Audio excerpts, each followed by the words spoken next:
dalam konteks pelaksanaan program makan bergizi gratis ini adalah dengan adanya terbukti tata kelola yang buruk, minimnya akuntabilitas, dan berulang kali merugikan warga. Dalam kondisi seperti ini, pemerintah harus segera menghentikan pelaksanaan MBG agar tidak terus menimbulkan kerugian lebih besar bagi masyarakat. Kemudian dalam konteks keterlibatan militer ini juga militer terlibat dalam aspek logistik, produksi, dan distribusi pangan.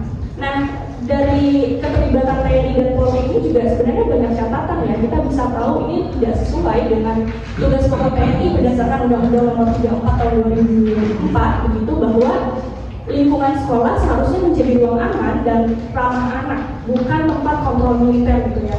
Dan kami melihat bahwa fenomena ini akhirnya memperlihatkan tren militerisasi ruang sipil yang bertentangan dengan prinsip demokrasi dan profesionalisme dalam pelayanan publik.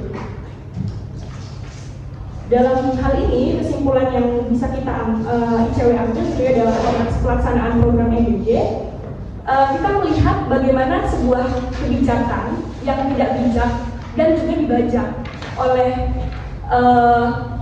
negara dengan alih-alih untuk menjawab kebutuhan gizi, tapi program ini justru malah dijalankan dengan tidak adanya perencanaan yang jelas, kemudian transparansi minim, akuntabilitas rendah, dan tanpa partisipasi publik yang bermakna. Jadi wajar ketika akhirnya banyak sekali kasus-kasus keracunan dan lain sebagainya dalam konteks pelaksanaan MBG.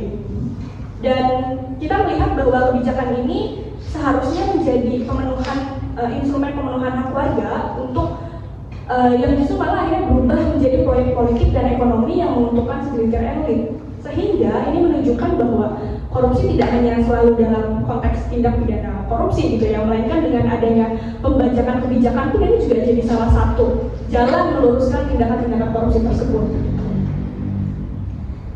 Sehingga rekomendasi yang kami buat dalam konteks pelaksanaan program makan bergizi gratis ini adalah dengan adanya terbukti tata kelola yang buruk, minimnya akuntabilitas, dan berulang kali merugikan warga. Dalam kondisi seperti ini, pemerintah harus segera menghentikan pelaksanaan MBG agar tidak terus menimbulkan kerugian lebih besar bagi masyarakat. Setelah dihentikan, diperlukan evaluasi total yang melibatkan publik, terutama siswa, guru, orang tua, dan kelompok masyarakat.